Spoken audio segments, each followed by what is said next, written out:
بالله من الشيطان الرجيم بسم الله الرحمن الرحيم ثم كان من الذين آمنوا وتواصوا بالصبر وتواصوا بالمرحمة أولئك أصحاب الميمنة والذين كفروا بآياتنا هم أصحاب المشأمة عليهم نار مؤصدة.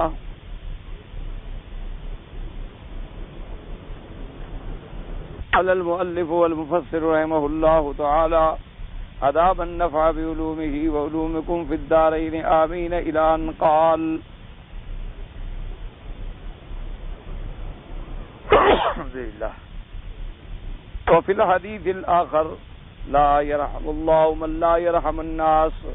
وقال أبو داود حدثنا أبو بكر بن أبي شيبة قال حدثنا سفيان عن ابن أبي نجيه عن ابن عامر عن عبد الله بن عمرو يرويه قال من لم يرحم صغيرنا ويعرف حق كبيرنا فليس منا. اب مفسر رحمۃ اللہ علیہ سورۃ البلد کی آخری آیات مبارکہ پر اپنے ارشادات گرامی بیان فرماتے ہیں کہ اللہ تبارک و تعالی نے پہلے ہمیں بتلایا کہ اس عقبہ اس گھاٹی کا عبور کرنا جو ہے وہ ضروری ہے، اور وہ کیسے عبور ہوگا؟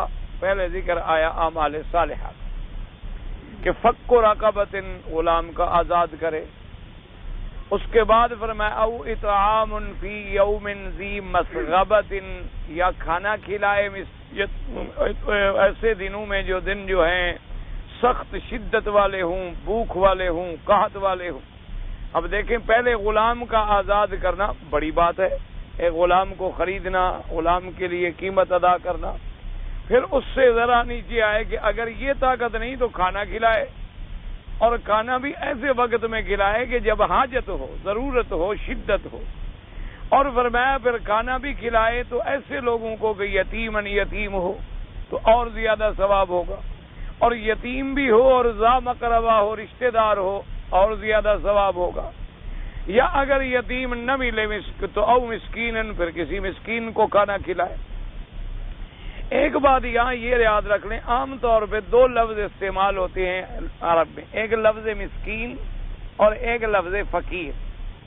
بعض علماء کرام تو فرماتے ہیں کہ فقیر اور مسکین میں کوئی فرق نہیں، یعنی ایک دوسرے کے معنی جو ہیں وہ قریب ہیں اور ان میں کوئی ایسا تعارض نہیں ہے، کوئی ایسا ان کے اندر جو ہے فرق نہیں۔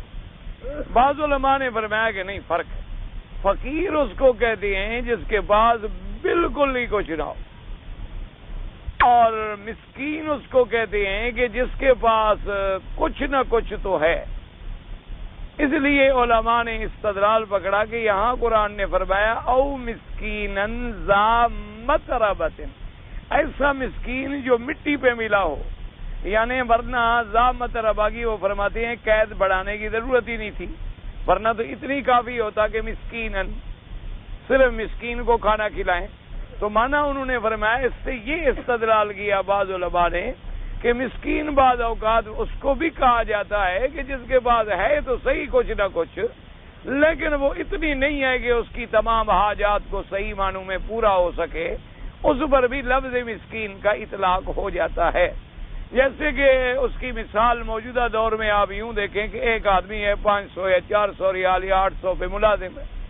اب اس زمانے کے اندر 500 اور 800 ریال کے اندر تو بمشکل سے آدمی مہینے میں کرایہ اور روٹی بھی پوری نہیں کر سکتا، تو ہم اس کو یہ سمجھیں کہ جی یہ تو ملازم ہے اور اس کی تنخواہ ہے باقاعدہ اور ہم اس کی مدد کیوں کریں؟ بلکہ بعض علماء متاخرین کہتے ہیں کہ یہ لوگ زیادہ مدد کے مستحق بنسبت ان لوگوں کے جو سائل ہیں اور جو بھکاری ہیں اور جو مانگتے ہیں اور جنہوں نے مانگنے کو پیشہ بنا رکھا ہے، ان سے تو یہ 1000 درجہ بہتر ہیں کہ 500-400 ریال پہ نوکری کر کے بیچارے اپنا پیٹ بھر رہے ہیں۔ تو لہذا ایسے لوگوں کی امداد جو ہے انہوں نے کہا اور زیادہ ضروری۔ اچھا مثلا ایک آدمی کی تنخواہ 4000 ریال ہے لیکن خرچ بھی 4000 ریال، تو اس کے بعد بھی تو کچھ ہی نہیں بچتا۔ 4000 ریال ہے، اس کے حالات ایسی ہیں، 1000 ریال کا اس کے پاس مکان ہے کرائے پر، اسی طریقے سے اس کے بچے پڑھ رہے ہیں، حالات ایسی ہیں، تو اس کا مطلب ہے وہ بھی ضرورت ہے، کیونکہ حالات کے مطابق ضروریات بدل جاتی ہیں۔ ایک دور ایسا تھا کہ کسی کے پاس 10 روپے بھی ہوتے تھے تو مہینہ گزار لیتا تھا. اب اسی آدمی کے پاس اگر 1000 بھی ہو تو مہینہ نہیں گزرتا، کیونکہ ایک دور ایسا تھا جب 4 آنے میں ایک گھی کا ایک سیر جو ہے 4 آنے میں مل جاتا تھا. اب آپ کو جناب اچھا گھی جو ہے وہ 20 میں بھی نہیں ملے گا. تو اس لیے علماء نے فرمایا کہ ہر وقت کے حالات کو سامنے رکھنا ہوگا، کیونکہ حضور صلی اللہ علیہ وسلم کے زمانے کے احوال علیحدہ ہیں. اس زمانے میں تو الحمدللہ یہ عالم تھا کہ اگر کسی کے گھر میں ایک کھجوروں کا تنکا ہوتا اور پانی جانی بھی ہوتا، وہ سمجھتے ماشاءاللہ یہ تو جی بڑا کھلا کھانے پینے والا ہے، کھجور بھی اس کے بعد اپنی گھر میں موجود ہے اور پانی بھی موجود ہے. اور اس زمانے کے اندر تو اگر کسی کے پاس نوکر ہوتا تھا تو وہ بادشاہ سمجھا جاتا تھا. یہ تو جی بہت بڑا بادشاہ آدمی ہے کہ رہنے کے لیے جگہ ہے اور کام کے لیے نوکر بھی ہے. تو آج حالات جو ہیں وہ ذرا تبدیل ہوتی ہیں، تو اس لیے تمام دنیا میں حالات کے مطابق فیصلے کرنے ہوں گے، حالات اور ضروریات کے مطابق فیصلے کرنے ہوں گے کہ مہنگائی کا زور ہے، اشیاء کی مانگ اور قلت ہے، اور پھر بچوں کے تقاضے ہیں. اب پہلے دور میں تو اچھے خاصے آدمی کو 1 روپیہ دے دو تو خوش ہو جاتا، آج بچے کو 1 ریال دو تو کوئی قیمت ہی نہیں سمجھتا. وہ سمجھتا ہے 1 ریال کی تو میں بپسی پی لوں گا تو کھانا کیا کھاؤں گا سکول، 1 ریال کا تو میں بسکٹ لے لوں گا اور اس کے بعد میں کیا کھاؤں گا. تو اس لیے بہرحال بعض علماء نے یہ فرق کیا، اور بعد نے فرمایا کہ جیسے دیکھیں اللہ نے فرمایا واللہ الغنی وانتم الفقراء، وہاں لفظ انتم المساکین کا نہیں آیا، وہاں لفظ ہے انتم الفقراء کا، کہ اللہ کے جیسے غنا کی کوئی حد ہی نہیں ہے، اس سے بڑا غنی کوئی نہیں. اس کے مقابلے پہ جب لفظ لگایا گیا تو فقیر ہے، یعنی فقیر وہ ہوتا ہے جس کی محتاجی کی بھی کوئی حد نہ ہو، جس کی احتیاج کی بھی کوئی حد نہ ہو، جس کو ایک شاعر نے اپنے شاعرانہ تخیل میں بھی ادا کیا ہے تو بہرحال شاعر کی بات ہمیں تو بات سمجھانی ہے. اس نے کہا کہ افلاس و فلاکت کی میرے دم سے بقا ہے، اور میں محتاج میں اتنا ہوں غنی جتنا خدا ہے. یعنی جیسے غنی خدا کے غنی ہونے کی حد کوئی نہیں، میری محتاجی کی بھی حد کوئی نہیں، میں بھی انتہا پہ پہنچا ہوا. تو لہذا بہرحال ایک شاعرانہ تخیل ہے، اس میں کچھ باتیں غلط بھی ہیں، لیکن صرف بات ایک سمجھانے کے لیے میں نے عرض کرنا تھا کہ اس لیے علماء نے استدلال پکڑا ہے کہ وہاں جو لفظ استعمال ہوا ہے غنی کے مقابلے پہ فقیر کا استعمال ہوا، کہ اللہ نے فرمایا واللہ الغنی وانتم الفقراء. اور اسی طرح حدیث میں میرے آقا نے فرمایا کاد الفقر ان یکون کفرا او کما قال رسول اللہ صلی اللہ علیہ وسلم. آپ نے فرمایا یعنی یہ ہو سکتا ہے اور قریب ہے، ممکن ہے کہ فقر جو ہے انسان کو کفر میں پہنچا دے. یعنی انسان جب محتاج ہوتا ہے، جب فقر کی ایک حالت ایسی بھی آ جاتی ہے کہ اللہ نہ کرے کبھی وہ فقر کی وجہ سے کفر میں پڑ جائے. تو اس لیے علماء نے فرمایا فقیر اس کو کہتی ہیں جس کا کچھ نہ ہو، اور مسکین اس کو کہتی ہیں کہ چلو کچھ نہ کچھ تو ہے لیکن پورا نہیں ہے، وہ اپنے حاجات کو پورا نہیں کر سکتا. اس لیے قرآن پاک نے یہاں ایک لفظ کا اضافہ فرمایا مسکین ذا متربہ. اور بعض علماء فرماتے ہیں کوئی فرق نہیں، یہ الفاظ مختلفہ ہیں لیکن مترادفۃ المعنی ہیں، یعنی مسکین بھی کہہ سکتے ہو، فقیر بھی کہہ سکتے. انہوں نے کہا جیسے حضور نے فرمایا الفقر المدقع، تو فقر کے ساتھ بھی مدقع کی آپ نے صفت لگائی کہ ایسا فقر جو آدمی کو پلٹیاں کھلوا دے، یعنی ایسا بھوکا پڑا ہے بیچارہ زمین پہ پلٹے کھا رہا. جیسے کہ سیدنا ابی ہریرہ رضی اللہ تعالیٰ عنہ فرماتے ہیں کہ بھوک کی شدت کے عالم میں ایسا ہوتا تھا کہ ہم زمین پہ پڑے رہتے تھے اور لوگ سمجھتے تھے دیوانے، یا لوگ سمجھتے تھے کوئی مریض ہے، کوئی بیمار ہے، بیچارہ سڑک پہ پڑا ہے. حالانکہ ہم بیمار نہیں ہوتے تھے لیکن طاقت نہیں ہوتی تھی بدن میں کہ اٹھ کے چل سکیں، کیونکہ صرف پانی پر گزر ہو رہا ہوتا تھا اور کھانے کو کوئی چیز نہیں ملتی. اسی لیے سیدہ عائشہ صدیقہ رضی اللہ تعالی عنہا و ارضاہ بی بی صاحبہ فرماتی ہیں کہ حضور پاک کے گھرانے پہ بھی ایسے اوقات گزرے ہیں کہ شہرن ثم شہرن ثم شہرن، فرمایا 1 مہینہ گزرتا، پھر دوسرا مہینہ گزر جاتا، پھر تیسرا مہینہ گزر جاتا، اور حضور کے گھروں میں آگ بھی نہیں جلتی تھی. کیا مانا؟ یعنی کچھ ہو تو کھانا پکائیں، آگ کس لیے جلائیں؟ آخر آگ جلانے کا محاورہ ہے، یعنی کچھ ہو تو پکایا جائے. یہ نہیں کہ اگر سردی ہو تو آگ نہیں جلائیں گے، مانا یہ ہے کہ آگ نہ جلنا آگ نہ جلنا ایک دلیل ہوتی ہے کہ بس ٹھیک ہے گھر میں تو ہے کچھ نہیں نہ پکانا ہے. تو صحابہ نے پوچھا کہ اماں پھر گزارا کیسے ہوتا تھا؟ یہ تو صحابہ اپنے زمانے میں پوچھ رہے ہیں، کیونکہ اس وقت الحمدللہ اللہ کی نعمتیں آ گئی تھیں. تو سیدہ عائشہ صدیقہ رضی اللہ تعالی عنہا نے فرمایا الاسودان والماء، کہ ہمارا گزارا حضور کے گھرانے میں یہ ہوتا تھا کہ ایک دو کھجور کے دانے لے لیے اور پانی پی. یہ غذا تھی آل محمد مصطفیٰ، یہ غذا تھی آل بیت رسول صلی اللہ علیہ وعلا آلہ واصحابہ وسلم تسلیما کثیرا کثیرا. اسی طرح سیدہ عائشہ رضی اللہ تعالی عنہا کا ایک قول مبارک ہے، وہ فرماتی ہیں ما شبع آل محمد قط الا بعد فتح خیبر. وہ بی بی صاحبہ فرماتی ہیں کہ حضور کے گھرانے نے تو کبھی پیٹ بھر کے کھجوریں بھی نہیں کھائیں جب تک کہ خیبر فتح نہیں ہوا. جب خیبر فتح ہو گیا تو خیبر میں بڑے باغات تھے کھجوروں کے، تو پھر کھجوریں زیادہ آنے لگیں، تو پھر ہمارے ہاں کھجوروں کی کثرت ہو گئی کہ آدمی کھجوروں سے پیٹ بھر لیتا تھا. اسی وجہ سے صحابہ رضوان اللہ علیہم اجمعین فرماتی ہیں کہ ہم پر ایسا دور بھی گزرا ہے کہ جنگ کے لیے جا رہے ہیں اور دو دو کھجوریں ملتی ہیں.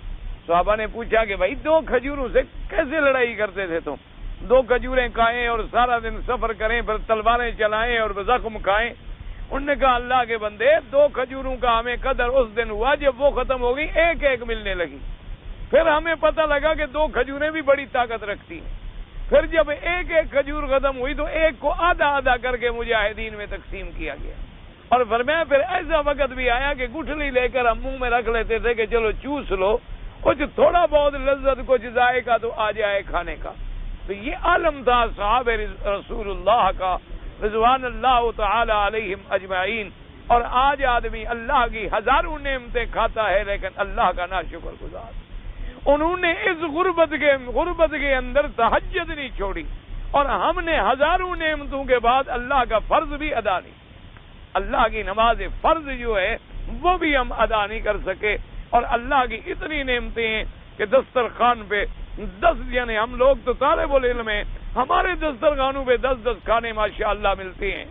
اور جناب شادیوں میں جاؤ، اللہ تبارک و تعالی معاف کرے، میں تو کبھی شادی میں یا کسی بڑے آدمی کی دعوت میں شریک ہوتا ہوں، خدا جانتا ہے مجھے ڈر لگتا ہے کہ کہیں اللہ کا عذاب نہ آ جائے. اللہ تبارک و تعالیٰ کا کہیں عذاب کو ہم دعوت نہ دے رہے ہوں کہ آپ 10 آدمی بیٹھے اور اتنا بڑا ماشاءاللہ اتنا بڑا وہ تبسی، اتنا بڑا تھال ہے اور بھرا ہوا ہے. یقین کریں کہ اس کا 20واں حصہ بھی نہیں کھایا جاتا، اس کا 10واں حصہ بھی نہیں کھایا جاتا، اور باقی جو کھانے بچتے ہیں وہ اٹھا کے گند کے ڈرم اور گند کے برمیلوں میں ڈال دیے جاتے ہیں. انا للہ و انا الیہ راجعون. اللہ تبارک و تعالی ہمارے احوال پہ رحم فرمائے.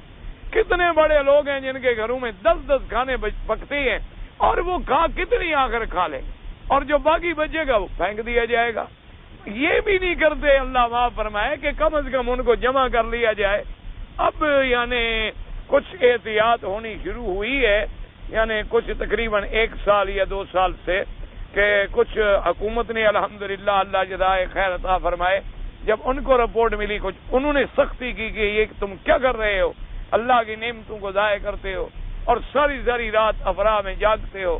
تو اس لیے انہوں نے ٹائم پر بھی پابندی لگا دی، اور کچھ ایسے انتظامات بھی کر دیے گئے ہیں کہ شادی کے بعد گاڑیاں آ جاتی ہیں اور وہ بچا ہوا کھانا لے کر دور دور دیہاتوں میں جا کے غریبوں میں تقسیم کر دیتے ہیں. الحمدللہ ثم الحمدللہ. لیکن بہرحال ایک پکا ہوا کھانا ہے، اگر آپ نے غریب کو پہنچایا 2 بجے رات کے، 2 بجے رات کو جو کچھ اس نے کھانا تھا وہ کھا چکا، اس کھانے کی کیا قیمت؟ آپ اتنا کیوں نہیں پکاتے کہ جو پورا ہو؟ آپ اتنا کیوں نہیں ڈالتے کہ جو ہر آدمی کے لیے ضرورت کے مطابق ہو، اور باقی جو ہے آپ راشن کے طور پہ غریبوں میں تقسیم کر دیں؟ ایک آدمی اپنی شادی پہ لاکھوں خرچ کر دیتا ہے لیکن غریب پہ 1000 بھی خرچ نہیں کر سکتا. ایک آدمی ابھی آپ کے ان ووٹوں کے چکروں میں آ کر لاکھوں خرچ کر دیں گے لیکن اللہ کے دین کے لیے ایک ڈھیلا بھی نہیں لگا سکتے. اللہ تبارک و تعالی رحم فرمائے. تو بہرحال جیسے انہوں نے فرمایا کہ مسکین اور فقیر میں کوئی خاص یعنی تفاوت نہیں ہے، اس لیے انہوں نے کہا جہاں قرآن میں لفظ آیا ہے مسکین کا، یہاں تو ہے 7 قید، مسکین انزامت ربا، لیکن دوسری جگہ قرآن کہتا ہے وَيُطْعِمُونَ الطَّعَامَ عَلَىٰ حُبِّهِ مِسْكِينًا وَيَتِيمًا وَأَسِيرًا. وہاں مسکین کا لفظ مطلق ہے، آگے کوئی قید نہیں ہے. اس لیے علماء نے فرمایا کہ دراصل یہ الفاظ مترادفہ ہیں، کسی کو آپ مسکین بھی کہہ سکتے ہیں اور کسی کو آپ فقیر بھی کہہ سکتے ہیں، کوئی ایسی بات نہیں ہے. اور اسی طرح شریعت کا یہ بھی حکم ہے کہ اگر تمہارے دروازے پہ کوئی مانگنے والا آ جائے تو اس کو خالی نہ کرو. یہ بھی شریعت کا حکم ہے کہ اگر کوئی مانگنے والا آدمی آ گیا ہے، تمہیں جتنی اللہ نے توفیق دی ہے 100 نہیں دے سکتے ہو 10 ریال دے دو، 10 ریال بھی نہیں دے سکتے 1 ریال دے دو. اگر یہ بھی نہیں کر سکتے ہو تو آرام سے بٹھاؤ، پانی پلا دو اور معذرت کر دو، تاکہ اس کو ایسے طریقے سے پیش نہ آئے کہ اس کے دل میں کوئی رنج پیدا ہو جائے. کیونکہ کہتا ہے اما السائل فلا تنہر، اللہ کے قرآن کا حکم ہے کہ اگر سائل آئے تو اس سے جھڑک کر بات نہ کرو، سخت بات نہ کرو، اس کو ڈانٹ نہ دو تاکہ اس کے دل میں کوئی برا اثر جو ہے وہ پیدا نہ ہو جائے. اس لیے حضرت حسن بصری رحمت اللہ علیہ جو اللہ کے ولی گزرے ہیں اور بہت بڑے محدث اور عالم گزرے ہیں، اللہ ان کی قبر پہ کروڑوں رحمتیں فرمائے، تو ان کی خدمت میں اگر کوئی مسکین مانگنے والا آ جاتا تو حضرت اس کے لیے اپنی چادر بچھاتے اور بٹھا دیتے اور بڑا احترام کرتے. اور ساتھی کہتے کہ حضرت اتنی احترام کی کیا ضرورت تھی؟ فرمایا ہؤلاء برید الآخرہ، کہ بھئی یہ ہماری آخرت کے ڈاکیے ہیں، ہماری ڈاک لے کے آخرت میں تو یہی جمع کرا رہے ہیں. اگر یہ مسکین نہیں ہوں گے، فقیر نہیں ہوں گے تو ہم خیرات کس کو دیں گے اور ہمیں یہ درجات کیسے حاصل ہوں گے؟ تو ان کو بھی اللہ نے ہمارے درجات کا ذریعہ بنایا ہے، تو لہذا یہ بھی واجب الاحترام ہے. لیکن آج کل اللہ معاف فرمائے دونوں طرف سے یعنی گاڑی خراب ہو گئی ہے، دینے والوں میں بھی وہ بات نہیں رہی اور مانگنے والے بھی اللہ کا عذاب بن گئے. یعنی آپ کسی کو حرم میں 1 ریال دے کر دیکھیں، انشاءاللہ آپ کے کپڑے کھڑے کھڑے پھاڑ ڈالیں. یہ بھی نہیں دیکھیں گے کہ آپ ننگے ہو گئے یا کپڑا باقی بھی ہے آپ کے بدن پر. اب آگے غریب بھی تو نہیں رہے نا، مسکین بھی تو نہیں رہے. اور بعض لوگ ایسے پیشہ ور ہو گئے، آپ نماز پڑھے وہاں کے ساتھ بیٹھ جائیں گے، ساتھ بیٹھنے آپ نے السلام علیکم، کیا ہے بھائی السلام علیکم، اس کے بعد کہہ کہ ہاں جی کچھ ہے تو دے دیں. یعنی ایسے طریقے اختیار کریں. اور اتنے لوگ ہیں جن کو میں کئی سالوں سے دیکھ رہا ہوں، کام ہی ہے کہ تیرا ضرورت کبھی پوری ہی نہیں ہوتی، پتہ نہیں کیا اللہ کا تم پر عذاب آ گیا ہے.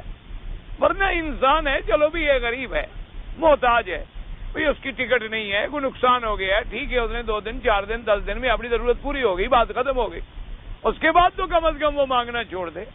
لیکن وجہ یہ ہوتی ہے، حدیث مبارک میں آتا ہے کہ جب آدمی مانگنے والا بن جاتا ہے اس کے پیشانی پہ لکھ دیا جاتا ہے کہ یہ بھکاری ہے، اور وہ کبھی پھر مانگنے سے باز نہیں آتا. ہمیشہ ہی وہ مانگتا رہے گا، ہمیشہ ہی وہ سوال کرے گا. اور فقر جو ہے بین عینیہ، ہر وقت اس کے آگے بھوک ہوگی، ہر وقت اس کے آگے مفلسی ہوگی. اور جو آدمی اللہ تبارک و تعالیٰ پہ یقین کرنے والا ہے، اللہ پہ بھروسہ کرنے والا ہے، اسے خدا کبھی محتاج نہیں فرماتا، اسے اللہ تبارک و تعالیٰ کہیں نہ کہیں سے رزق بھجوا دے.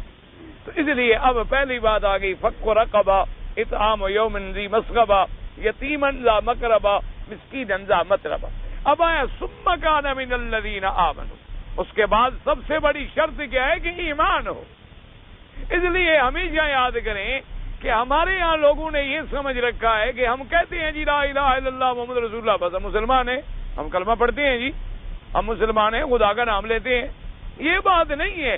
ایمان کا معنی یہ ہوتا ہے کہ دل میں تصدیق ہو، زبان پہ اقرار ہو اور پورے بدن سے اظہار ہو. یہ 3 باتیں ہمیشہ یاد رکھو. اگر یہ 3 باتیں نہ ہوں تو ایمان نہیں ہوتا. وہ تو ایک علمی بحثی ہیں لوگوں کی کہ ایمان تصدیق کو کہتے ہیں اور تصدیق دل کا معنی ہے یا کیا ہے، وہ تو ایک علمی بحث ہے.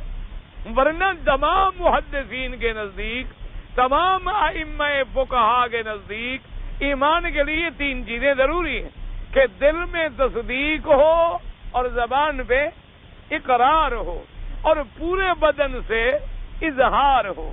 یہ 3 چیزیں ہوں گی تو ایمان ہوگا. کیا مانا؟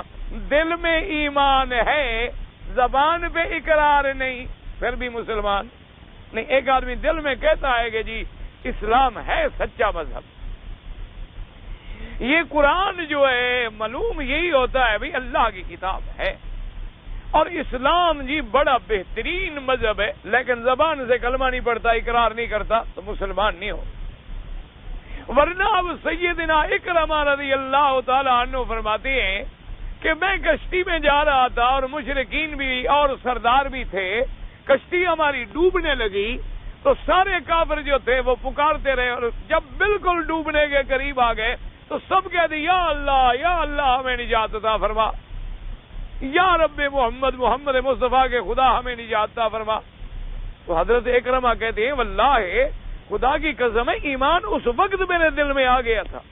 میں نے کہا یہ عجیب جھوٹے لوگ ہیں کہ جب باہر کھڑے ہوتے ہیں تو اور خدا بنا رکھے ہیں، جب ڈوبتے ہیں تو پھر اسی خدا کو پکارتے ہیں۔ پھر معلوم تو یہی ہوتا ہے کہ سچا خدا وہی ہے جو دکھ میں بچانے والا ہے۔ فرماتے ہیں میرے دل میں ایمان آ گیا تھا لیکن اقرار نہ ہوا، اقرار نہ کر سکے، اقرار ہوا فتح مکہ کے بعد، تو وہ مسلمان اسی وقت سمجھے گئے جب انہوں نے زبان سے آ کر اقرار کیا۔ تو اب اگر دل میں ایمان ہے اور زبان پہ اقرار نہ ہو تو پھر بھی آپ اس کو مسلمان نہیں کہیں گے۔ اچھا اب دوسری بات اس کے بالعکس سمجھ لیں کہ زبان پہ اقرار ہے لیکن دل میں ایمان نہیں ہے۔ ایک آدمی زبان سے کہتا ہے جی لا الہ الا اللہ محمد رسول اللہ، کلمہ بھی پڑھ رہا ہے اور جناب ظاہری طور پر مسلمانوں کے ساتھ مل بھی رہا ہے، لیکن اندر ایمان نہیں۔ جیسے حضور کے زمانے میں منافق تھے، حضور کی خدمت میں آگے کہتے قالوا نشہد انک لرسول اللہ، کہتے یا رسول اللہ ہم گواہی دیتے ہیں آپ اللہ کے رسول ہیں۔ اللہ نے فرمایا میرا مدنی واللہ یعلم انک لرسول، اللہ تو جانتے ہیں آپ باقی میرے رسول ہیں، لیکن واللہ یشہد ان المنافقین لکاذبون، ہم گواہی دیتے ہیں کہ یہ منافق جھوٹ بول رہے ہیں، ان کے دل کے اندر کوئی ایمان نہیں، یہ صرف زبانی اقرار کر رہے ہیں، تو پھر بھی آدمی مسلمان نہیں ہوتا۔ اچھا اب دل میں بھی ہے زبان پہ بھی ہے لیکن بدن سے کوئی اظہار نہیں، نہ نماز ہے، نہ روزہ ہے، نہ حج ہے، نہ زکوٰۃ ہے، نہ امر بالمعروف ہے، نہ نہی عن المنکر ہے، تو پھر کیا ایمان ہوا؟ یعنی جیسے آپ ایک درخت لگائیں اور اس پہ پھل نہ آئے، آپ کتنے دن اس درخت کو رکھیں گے؟ آپ کہیں گے جی جب ثمر ہی نہیں ہے تو بیکار، جگہ روکی ہوئی ہے، کاٹو اس درخت کو اور لگاؤ، اس کے بدلے میں کوئی اور درخت لگاؤ، یہ تو ثمر ہی نہیں دے رہا۔ حتیٰ کہ سب سے عزیز رشتہ انسان کا بیوی ہوتی ہے، اس سے بھی بچہ نہ ہو تو آدمی کہتا ہے جی بیگم میں تو مجبور ہوں، میں کیا کروں، تمہاری اولاد نہیں ہوئی، میں نے اتنا عرصہ صبر کر لیا، اب میں مجبور ہوں کہ میں دوسری شادی کروں۔ والدین بھی کہیں گے، بھائی بھی کہیں گے، ساتھی بھی کہیں گے کہ بھائی تم دوسری شادی کرو، تمہاری اولاد کوئی نہیں، جب تک اولاد۔ تو اگر تمہارے ایمان پہ پھل کوئی نہیں لگا تو معلوم ہوا اس درخت کی بھی جڑیں کوئی نہیں۔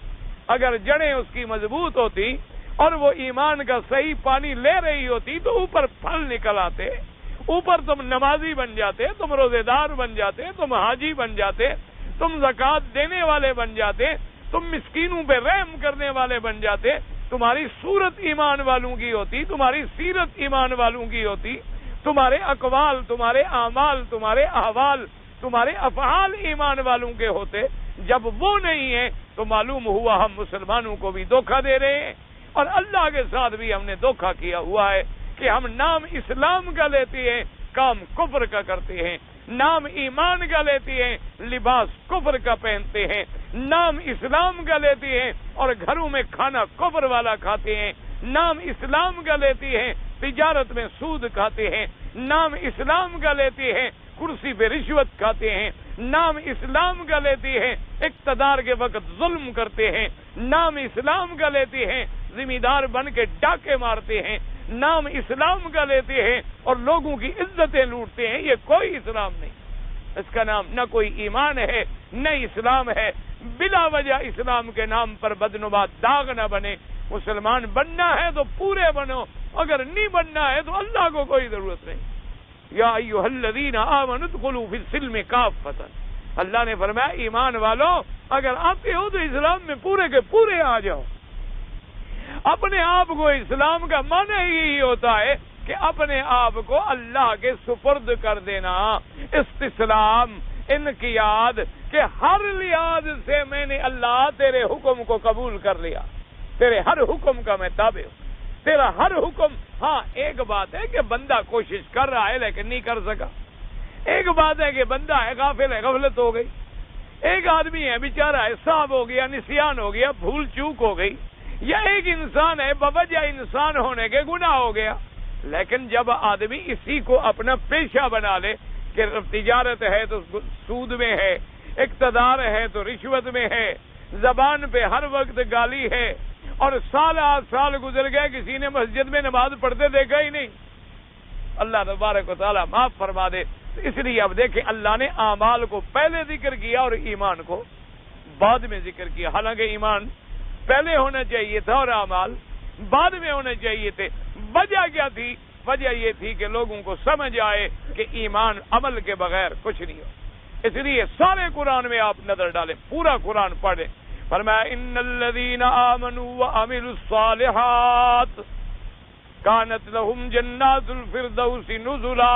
فرمایا میرا مدنی جو لوگ ایمان لائے اور عمل کیے اچھے. یہاں بھی آپ پڑھیں گے ایمان کا لفظ، ایمان کا لفظ آپ پڑھیں گے تو آگے عمل کا لفظ بھی آئے گا. جیسے فرمایا من اراد الآخرۃ وسعی لہا سعیہا وہو مؤمن. جو آدمی آخرت کے لیے چاہتا ہے اور اس کے لیے کوشش بھی کر رہا ہے، عمل بھی کر رہا ہے اور ایمان بھی رکھتا ہے، فَأُولَٰئِكَ كَانَ سَعْيُهُم مَّشْكُورًا. یہی لوگ ہیں جن کی سعی جو ہے مشکور ہوگی. اب دیکھیں قرآن میں فرمایا قد افلح المؤمنون. اللہ نے فرمایا تھا کہ کامیاب ہو گئے ایمان والے. کون؟ الذین هم فی صلاتهم خاشعون والذین هم عن اللغو معرضون. ایمان والے کون ہیں؟ جو خشوع سے نمازیں پڑھتی ہیں، جو لغو سے اعراض کرتی ہیں، اور جو اپنے شرمگاہوں کی حفاظت کرتی ہیں، جو امانت کی رعایت کرتی ہیں. ساری ذکر کرنے کے بعد آخر میں فرمایا اولئک هم الوارثون الذین یرثون الفردوس. یہ لوگ ہیں جو صحیح معنوں میں جنت کے وارث بنیں گے. تو پہلے اعمال کے ساتھ لسٹ آئی ایمان. اور اب دیکھیں سب سے پہلا حکم میرے مدنی محمد مصطفیٰ صلی اللہ علیہ وسلم کو ملا. کیا فرمایا؟ یا ایھا المزمل قم اللیل الا قلیلا نصفہ او انقص منہ قلیلا او زد علیہ ورتل القرآن ترتیلا. اے میرے پیارے نبی، کملی میں لپٹنے والے نبی، کپڑے میں لپٹنے والے نبی، آپ اٹھیں رات کو، یا آدھی رات جاگیں، یا 2/3 رات جاگیں، یا کم از کم 1/3 رات جاگیں، اور قرآن پڑھیں سوار سوار کر، بنا بنا کر، ساری ساری رات جاگیں، عبادت کریں. پہلا حکم دیا گیا کس کو؟ محمد مصطفیٰ صلی اللہ علیہ وعلا آلہ واصحابہ وسلم تسلیما کثیرا کثیرا. اللہ کے کروڑوں صلاۃ و سلام ہوں میرے آقا پر. تو اللہ اپنے نبی کو حکم دیتا ہے قم اللیل، کھڑے ہو جائیں رات. فرمایا وَأْمُرْ أَهْلَكَ بِالصَّلَاةِ. اللہ نے فرمایا میرا مدنی صلی اللہ علیہ وسلم صرف یہ نہیں کہ آپ نماز پڑھیں بلکہ اپنے آل کو بھی پابند کریں نماز پڑھنے کا. لا نسألک رزقا. ہم تم سے یہ نہیں پوچھیں گے کہ آپ ہمیں کما کے دیں، ہم تو غنی ہیں، ہم غنی ہیں. یہ نہیں ہے کہ دنیا کے سرداروں کی طرح ہم بھی اپنے بندوں سے کہیں کہ اللہ کے لیے کچھ لے آؤ. نہ ہمیں کوئی ضرورت نہیں. لا نسألک رزقا. ہم آپ سے رزق کے بارے میں نہیں پوچھیں گے بلکہ ہم آپ کو رزق دیں گے. اس لیے حدیث پاک میں آتا ہے جب یہ آیت نازل ہوئی، حضور پاک آتے تہجد کے وقت میں سیدہ فاطمہ الزہرا رضی اللہ تعالی عنہا کے دروازے پہ آتے فرماتی الصلاۃ الصلاۃ الصلاۃ. بی بی اٹھو نماز کے لیے، نماز کے لیے اٹھو، تیار ہو جاؤ. حضور اپنی بیٹی کو جگاتے رہے، اپنے داماد کو جگاتے رہے، اپنے آل کو جگاتے رہے. اللہ نے فرمایا یا ایھا الذین آمنوا قوا انفسکم واہلیکم نارا. ایمان والو اپنی جانوں کو بھی، اپنے اہل کو بھی جہنم کی آگ سے بچاؤ. تو کیسے بچائیں گے؟ اس کا طریقہ کیا ہے؟ اللہ کی بندگی، اللہ کی اطاعت، اللہ تبارک و تعالیٰ کی عبادت.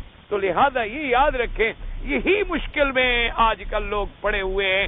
جو ہمارا جدید طبقہ ہے بیچارہ، جن لوگوں نے علم بھی انگریزی کتابوں سے حاصل کیا ہے، انگریزی سکولوں میں ان بیچاروں نے تعلیمیں پڑھی ہیں، اور اسی لٹریچر سے انہوں نے اسٹڈی کر کے جو کچھ ملتا تھا وہ لیا ہے. وہ یہی سمجھتے ہیں کہ ٹھیک ہے جی تم مسلمان، ہم بھی مسلمان ہیں. ہم بھی کلمہ پڑھتے ہیں، ہم مسلمان ہیں، بس بات ختم ہوگی، اسلام کہتا ہے سارے مولوی بن جاؤ. لیکن اسلام کبھی یہ بھی نہیں کہتا کہ بے عمل بن جاؤ. اسلام نے جہاں اسلام کا لفظ آیا، جہاں ایمان کا لفظ آیا، آگے عمل صالح کی بھی قید آئی. اگر اعمال صالحہ نہیں ہوں گے تو ایمان کیسے نظر آئے گا آخر کسی کو؟ اس لیے اللہ نے یہاں اعمال پہلے ذکر کیے اور ایمان کو بعد میں ذکر کیا کہ اگر ایمان لانا ہے تو پھر ایمان پورے کا پورا قبول کرو. اس لیے فرمایا من لا یرحم لا یرحم. حدیث پاک میں آیا، حضور پاک نے فرمایا کہ جو آدمی زمین پہ رحم نہ کرے اس پہ اللہ رحم نہیں کرتے. یعنی اگر آپ کو اللہ نے اقتدار دیا، اللہ نے آپ کو طاقت دی، اللہ نے آپ کو کرسی دی، اللہ نے آپ کو کوئی ذمہ دار بنا دیا، کارخانے دار بنا دیا، تو لازم ہے تمہارے اوپر کے اپنے سے نیچے والوں پہ رحم کر. اسی لیے حضرت امام شافعی رحمت اللہ علیہ کا ایک بڑا مشہور قول مبارک ہے. وہ فرماتے تھے کہ جب تمہاری طاقت تمہیں اقتدار اپنے نشے میں لا کر کسی غریب پہ ظلم کرنے پہ اکسائے، غور کر لیا کرو کہ مجھ سے بھی بڑی طاقت والا کوئی اوپر موجود ہے. فرماتے تھے جب تیری قوت، تیری طاقت تمہیں گھمنڈ میں لا ڈالے کہ میں اس غریب کو کچل ڈالوں، تو اس وقت ذرا غور بھی کیا کرو کہ میرے اوپر بھی تو کوئی طاقت والی چیز ذات موجود ہے. اس لیے حضور نے فرمایا من لم یرحم صغیرنا ولم یوقر کبیرنا فلیس منا. اور ایک حدیث میں لفظ ہے من لم یرحم صغیرنا ولم یعرف کبیرنا فلیس منا. حضور نے فرمایا جو چھوٹوں پہ رحم نہ کرے اور بڑوں کی عزت نہ کرے اس کا بدنی.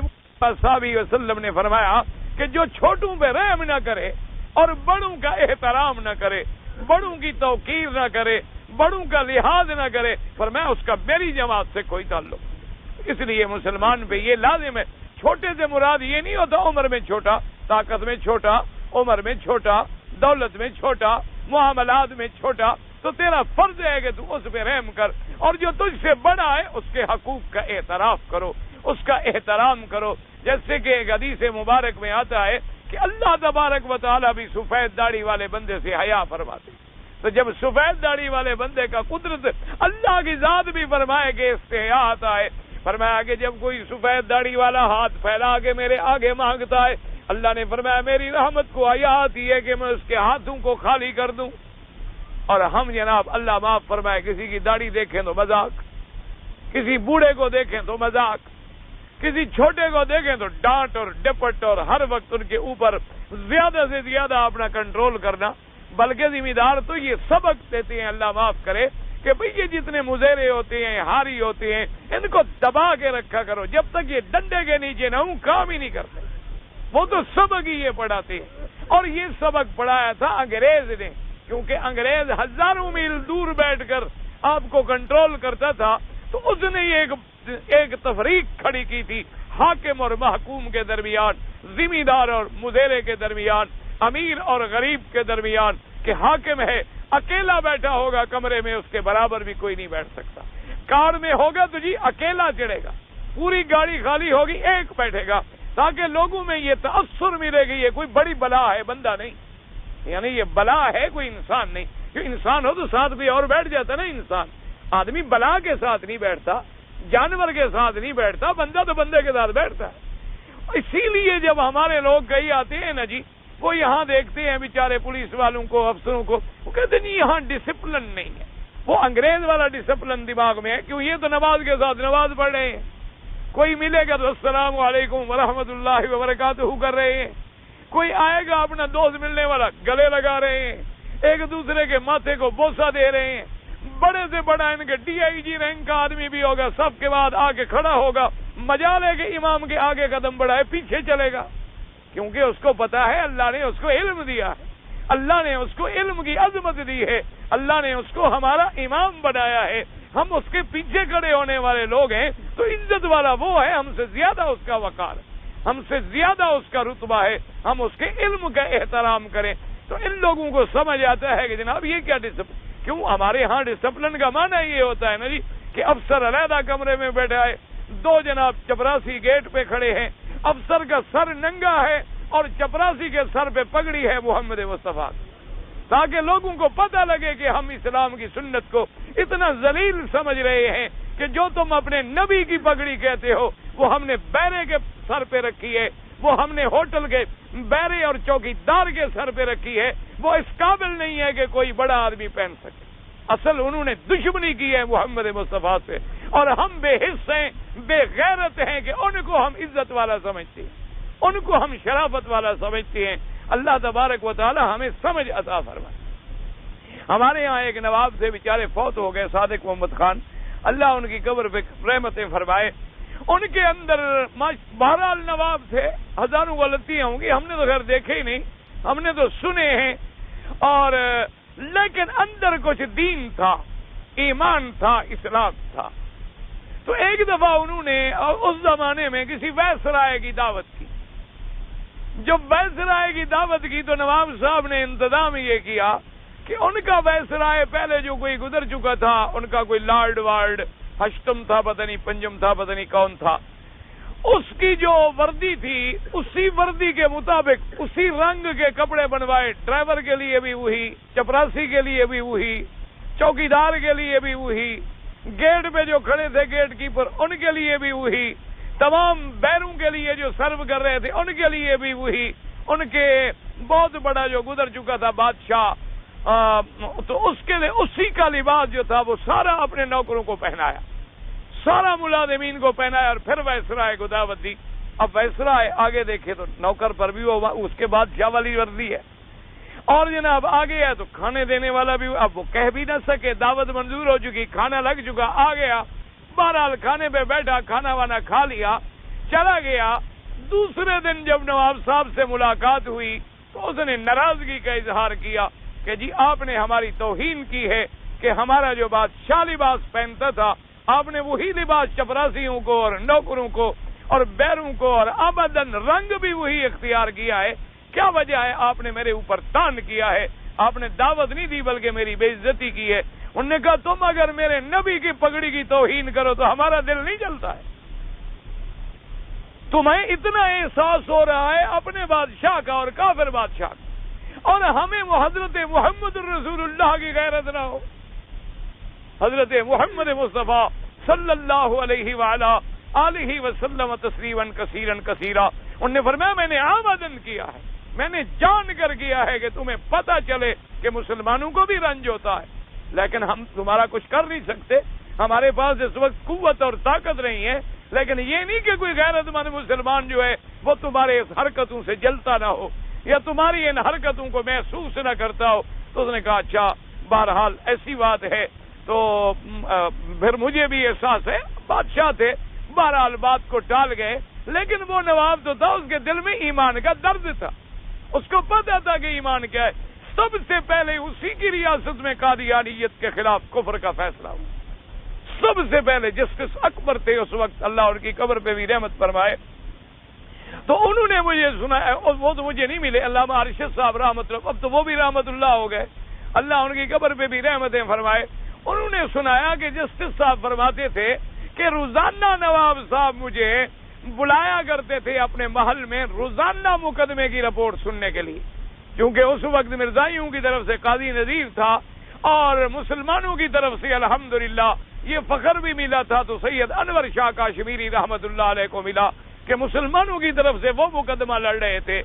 تو روزانہ وہ بلا کے پوچھتا کہ بھی آج کیا ہوا، قادیانی نے کیا کہا اور شاہ صاحب نے کیا کہا اور اس نے کیا کہا اور شاہ صاحب نے کیا کہا، پوری بحث سنتے روزانہ، اور فرماتے ہیں مجھے کار تک چھوڑنے کے لیے نواب صاحب آتے، اور جب کار پہ بٹھانے لگتے تو کہتے کہ جاجی صاحب عدلیہ آزاد ہوتی ہے، عدالت آزاد ہوتی ہے، اور الحمدللہ میں نے کبھی اپنی ریاست میں عدالت کے معاملات میں مداخلت نہیں کی اور نہ اب میں کرتا ہوں، لیکن ایک بات کا خیال رکھنا کہ میدان حشر ہوگا، پرچم شفاعت ہوگا، اور کہیں حضور یہ نہ کہہ دیں کہ کتا تیرے ملک میں تیرے اقتدار میں میری نبوت کے خلاف فیصلہ ہوا۔ اس بات کو ذرا دماغ میں رکھ لینا، باقی میں کچھ نہیں کہتا، باقی تمہاری جو مرضی آئے کر۔ تو سب سے پہلے یہ لوگ تھے جن میں ایمان تھا، ہم میں تو ایمان ختم ہو گیا۔ آج ہمارے ہاں معزز کون ہے جس کی شکل کافر سے ملتی؟ آج ہمارے ہاں واجب الاحترام کون ہے جو عین انگریز کی روحانی اولاد ہو، اسی طرح بائیں ہاتھ سے کھاتا ہو، کانٹا استعمال کرتا ہو، اور جناب ٹیبل اور کرسی کے بغیر بیٹھ کے کھانا بالکل نہ کھائے، اور گلے میں سلیب لٹکائے، اور بال اسی طرح الٹے رکھے، اور بال اسی طرح بنوائے، اور لباس اسی طرح پہنے، اور بات بھی اسی باپ کی بولی میں بولے، نبی کی بولی نہیں بول سکتا۔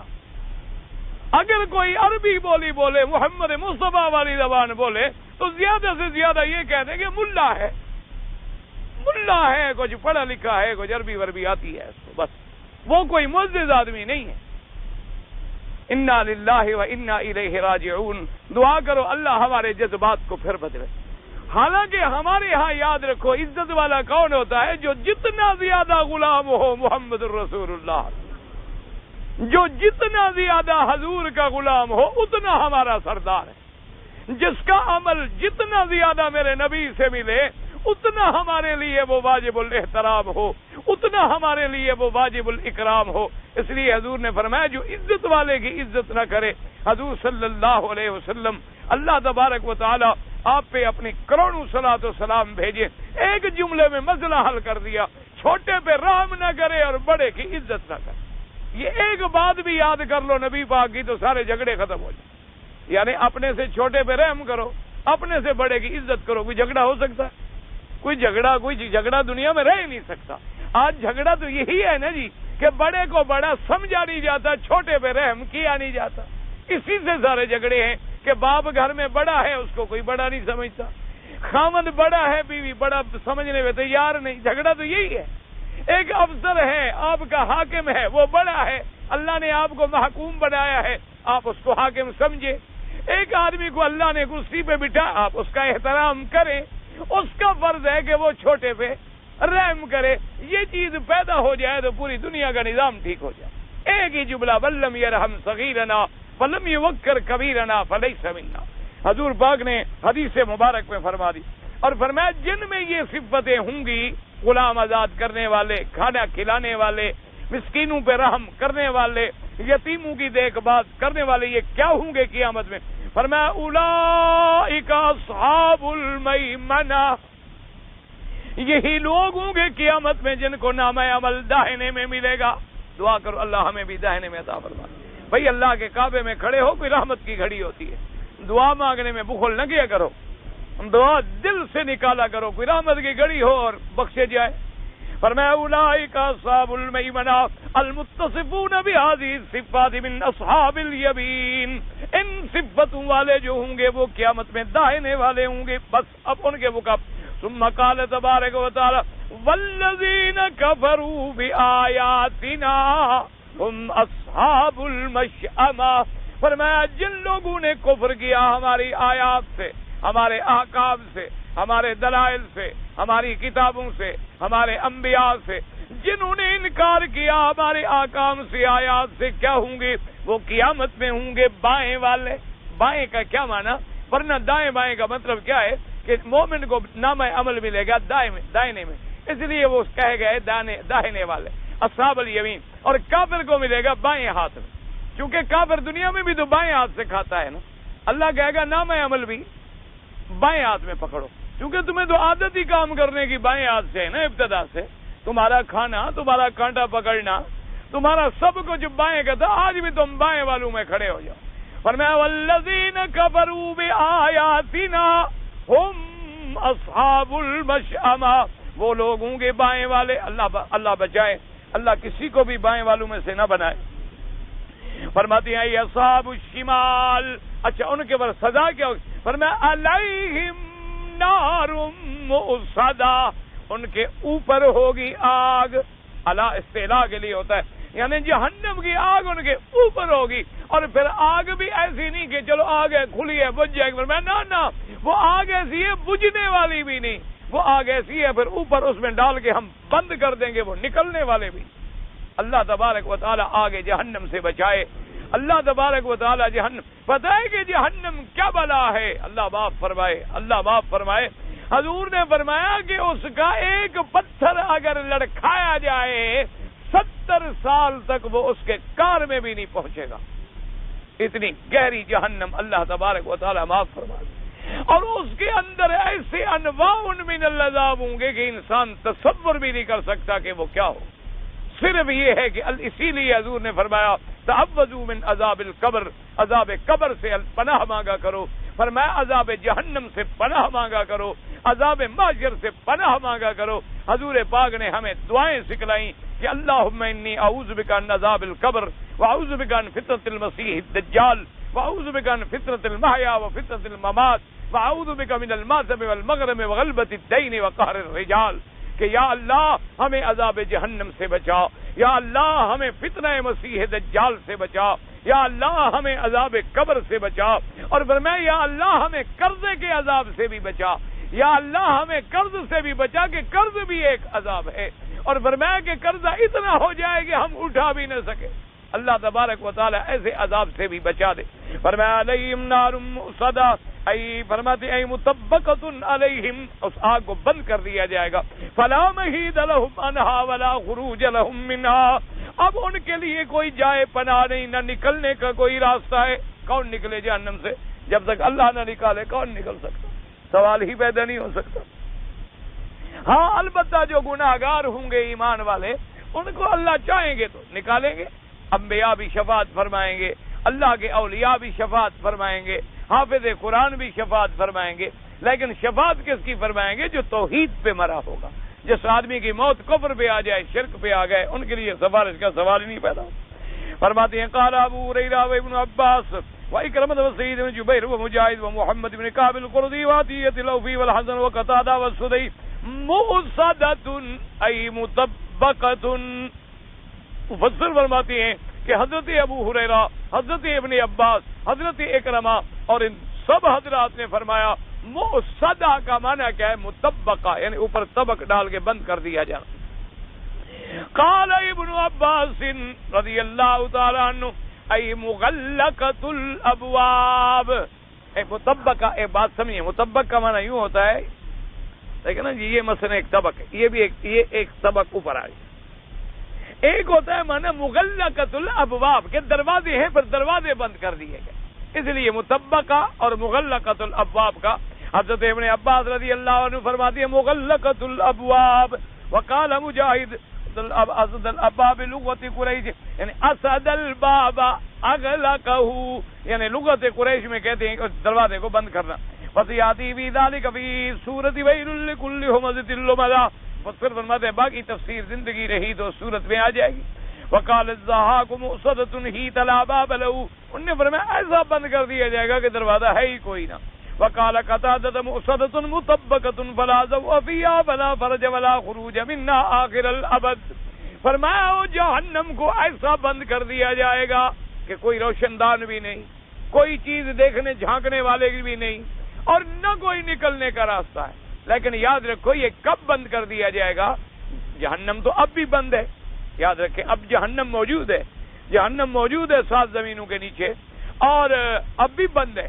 جب قیامت کا وقت قریب آئے گا تو اس جہنم کا ڈھکنے اٹھا لیے جائیں، اور آسمان کے سورج اور تاروں کو، چاند کو، سب کو اللہ تبارک و تعالی سمندر میں ڈال دیں، اسی کو جب، اور ان کی شدت حرارت اور نیچے جہنم کا دروازہ کھل جائے گا، یہ سب جہنم ہو جائے، اور پھر کافروں کو ڈالا گیا، عذاب ہوتے رہے ہوتے رہے ہوتے رہے ہوتے رہے، پھر جو مومن ہیں کبیرہ گناہوں والے ان کو جب اللہ نکال لیں گے، حتیٰ کہ جس کے دل میں ذرے کے برابر بھی ایمان ہوگا ان کو بھی نکال لیا جائے گا۔ اب اللہ حکم فرمائیں گے اس کو بند کر، اب اس میں صرف کافر ہیں، صرف مشرک ہیں، اور وہ ہمیشہ جہنم میں رہیں گے، ان کے لیے کوئی چھٹکارا نہیں ہوگا، اب ان کے لیے کوئی راستہ نہیں ہوگا۔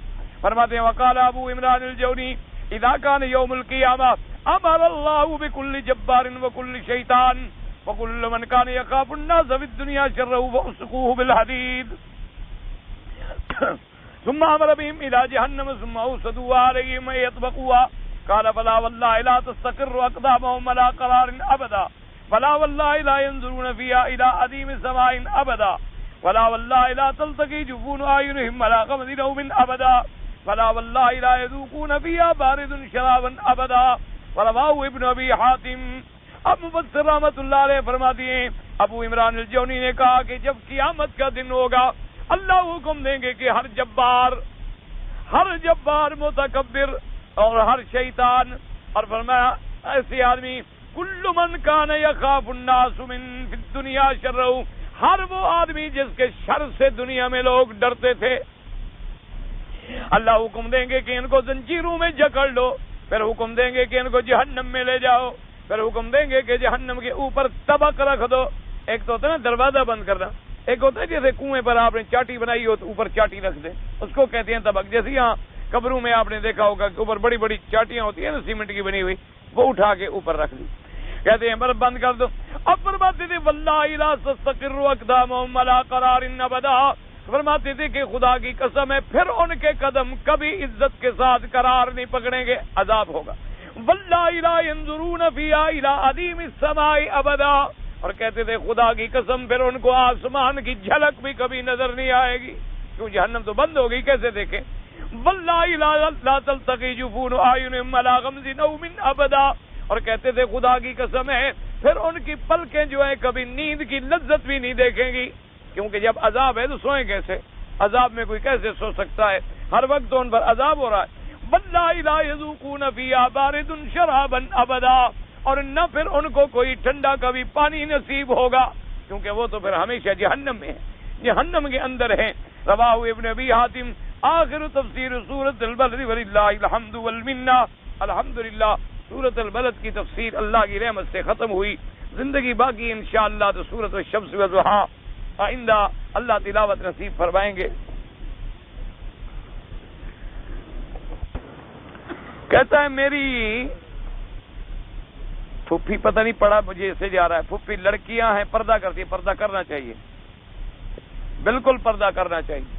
پردہ صرف ان سے، یاد رکھو پردہ صرف اس سے نہیں ہوتا جس سے نکاح جو ہے حرام، بس ایک موٹی بات یاد، جس سے تیرا نکاح ہو سکتا ہو اس سے پردہ ضروری ہے، بس ایک موٹا اصول یاد رکھو۔ طواف جب بھی کرنا ہو تو اس کا قاعدہ یہ ہوتا ہے کہ آپ طواف اپنے لیے کریں، جب طواف کر لیں تو دعا مانگ لیں اس کے لیے، اللہ تبارک و تعالی ثواب عطا فرماتے ہیں۔ کہتا ہے کہ میں اپنی بیوی سے یعنی ہم بستر ہوا، ابھی میں نے غسل نہیں کیا تھا، جنابت کی حالت میں تھا کہ میرے گھر میں بکری تھی، وہ بیمار تھی، وہ مرنے لگی، تو میں نے اسی حالت میں اس کو الحمدللہ یادینا و یہدیکم اللہ، تو میں نے اس کو ذبح کر دیا، وہ ذبح حلال، بالکل حلال ہے، کوئی تم کافر تو نہیں تھے بھائی، غسل ہی نہیں کیا تھا اور کیا ہو گیا؟ غسل نہ کیا ہو تو روٹی کھانا جائز ہے، غسل نہ کیا ہو تو روزہ رکھنا جائز ہے، کوئی ایسی بات نہیں۔ حدیث مبارک میں آتا ہے مثلا ایک آدمی ہے ابھی اس نے غسل نہیں کیا لیکن اوپر وقت ختم ہونے والا ہے، اب اگر غسل کرنے جاتا ہے بیچارہ تو ساری نہیں کھا سکتا، تو ہاتھ دھو لے، فرمایا کلی شری کر لے اور کھا لے، کوئی بات نہیں، بعد میں غسل کر لے، کوئی ایسا مسئلہ نہیں ہے، بہرحال کوئی ایسی بات نہیں، جانور حلال ہے۔ ویسے مسلمان فکر کرے تو بڑا کرتا ہے کہ بھئی اب جانور ذبح کیا ہے لیکن جی میں اس وقت غسل نہیں، اور سود جو کھاتا ہے غسل کے ساتھ کھاتا ہے، یعنی مسلمان بھی کوئی عجیب شے ہے بھائی، مجھے تو آج تک یہ اپنی برادری سمجھ نہیں آئی، یعنی کھانے پہ آئے ماشاءاللہ، جیسے حضرت عبداللہ ابن عمر سے ایک آدمی نے مسئلہ پوچھا، جی مچھر بیٹھا تھا، میں نے احرام باندھا ہوا تھا، میں نے یوں جو مارا مچھر مر گیا، میرے احرام کو خون لگ گیا، تو میرا احرام ٹھیک ہو گیا اور میرا عمرہ ٹھیک ہو گیا۔ انہوں نے فرمایا پہلے یہ تم بتاؤ ہو کہاں کے؟ انہوں نے کہا میں کوفے کے رہنے والا ہوں۔ آپ نے فرمایا اس کو پکڑو کان سے اور مسجد کے باہر پھینکو۔ شاگردوں نے پوچھا کہ حضرت کیا؟ فرمایا قتلوا حسینا فیسألون عن دم البعوضۃ، امام حسین کا خون پی گئے، مچھر کے خون کا مسئلہ پوچھنے آیا ہے۔ انہوں نے کہا بڑی شریف ہے، امام حسین کا خون تو تم ہضم کر گئے ہو اور مچھر لگ گیا ہے تو ڈر رہے ہو۔ اس لیے اللہ کے بندے، سارا دن جو آدمی سود کھاتا ہے، سارا دن جو آدمی جھوٹ بولتا ہے، اللہ کی لعنت کا مستحق بنتا ہے۔ سارا دن جو آدمی غیبت کرتا ہے، ایک دوسرے کے پیچھے لگا ہوا ہے، شروع ہے بس، اور حالانکہ غیبت کیا ہے؟ اللہ نے قرآن میں فرمایا ایحب احدکم ان یاکل لحم اخیہ میتا، فرمایا کیا تم یہ برداشت کرتے ہو کہ اپنے مردہ بھائی کا گوشت کھاؤ؟ صحابہ نے کہا حضور پہلے تو بھائی کا گوشت کون کھائے اور پھر بھائی بھی مردہ، اس کا گوشت کون؟ فرمایا غیبت کرنا اسی طرح ہے جیسے مردہ بھائی کا گوشت کھانے کے برابر، اس سے کوئی نہیں بچتا، اور چھوٹی چھوٹی چیزوں سے بڑے مسئلے پوچھتے ہیں ماشاءاللہ۔ یعنی یہ کسی عربی میں لکھا ہوا ہے، اپنی عربی والی بات جو ہے نا ان کو کہیں عربی عالم سے پوچھا کریں، اس وقت درس اردو میں ہوتا ہے، یا صبح کی نماز کے بعد آ کے پوچھ لیا کریں۔ عمرے کے بارے میں طواف کرتے ہوئے یہ مونڈا جو ننگا رکھنا ہے، بھائی بات یاد رکھیں، مونڈا ننگا رکھنا کوئی ضروری نہیں ہوتا، صرف طواف کے پہلے 3 چکروں میں مونڈا ننگا کرنا اور رمل کرنا سنت ہے۔ اس کے علاوہ آگے پیچھے مونڈا ننگا کرنا نہ مسئلہ ہے، نہ ضرورت ہے، نہ سنت ہے۔ لوگوں نے رواج بنا رکھا ہے کہ جب نیت کریں گے وہیں سے کندھا نکال لیں گے۔ اللہ کے بندے خوف کرو، نماز پڑھنے ہیں تو کندھا نکالا ہوا ہے، یہ پتہ نہیں کہاں سے مسئلے انہوں نے سیکھے۔ وہ تو حضور احرام پہن کے آئے، کافر پہاڑوں پہ چڑھ گئے، اس زمانے میں پہاڑ قریب تھے، یہ تو اللہ نے توفیق دی، حرم بندہ گیا اور پہاڑ ہٹاتے گئے، ورنہ بالکل قریب تھے۔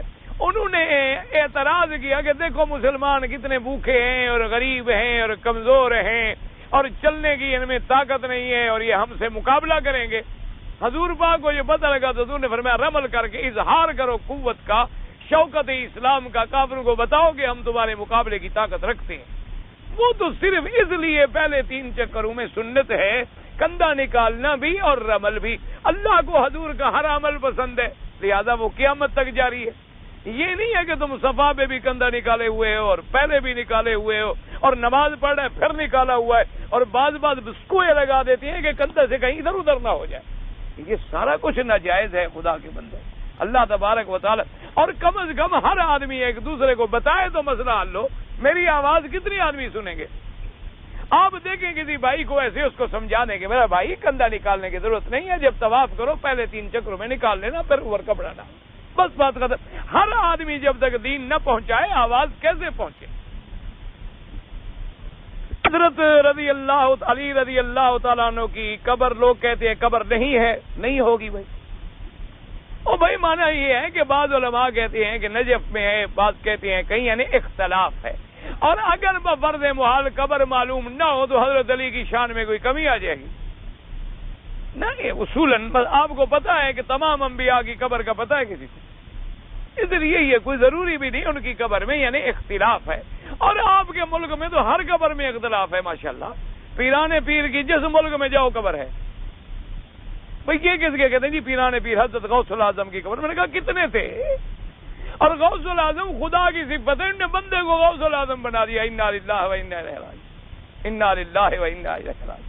اور حضرت غوث الاعظم صرف اللہ کی ذات ہے، وہی غوث ہے، وہی مدد کرنے والا ہے۔ داتا اللہ کی صفت ہے، یہ نہیں کہ بندے کو داتا کہہ دو۔ انا للہ و انا الیہ راجعون۔ میں نے ایک کتاب میں پڑھا ہے کہ اللہ منی اسألک اتوسل واتوجہ الیک، یہ حدیث ضعیف ہے، اس سے مسئلہ ثابت نہیں ہوتا۔ عقیدے کے لیے حدیث کبھی ہونی ضروری ہے۔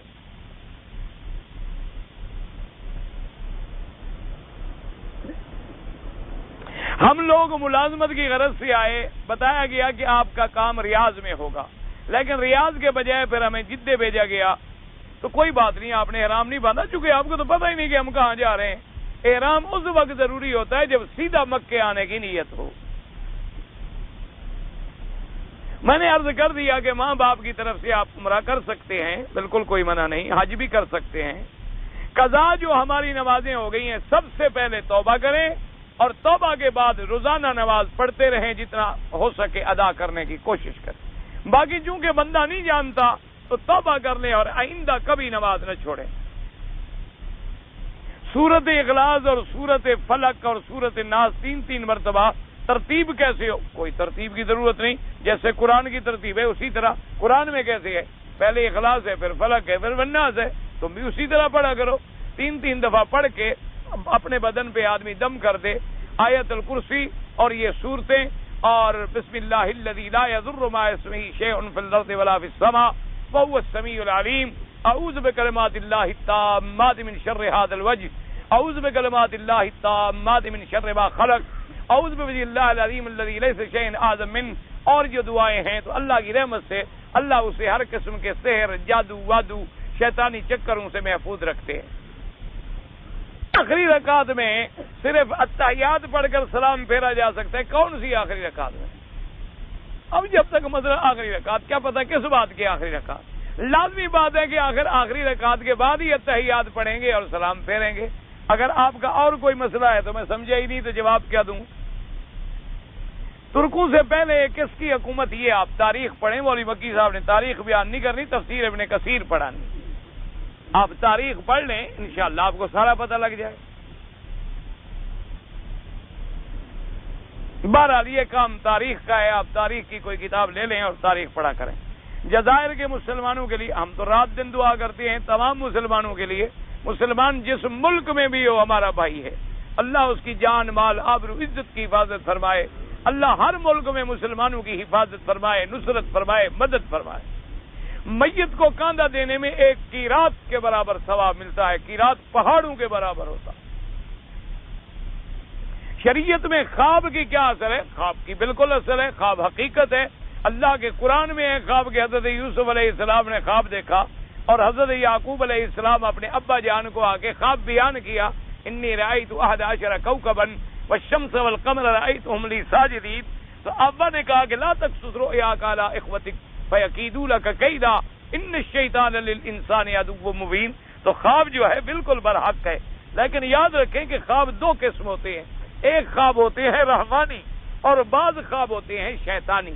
شیطانی خواب یہ ہوتے ہیں کہ شیطان نے ڈرا دیا اور گندی گندی شکلیں نظر آئیں اور گندی گندی چیزیں نظر آئیں۔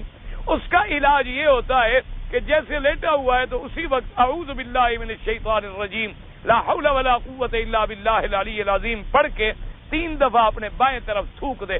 ضروری نہیں کہ بستر میں تھوکنے بیٹھ جائے، تھوک کرنا کافی ہوتا ہے، یعنی ایک سنت ادا ہو جائے، اور اس کے بعد اپنے طرف بدل کے لیٹ جائے، یعنی جیسے سویا ہوا تھا اپنا پہلو بدل لے۔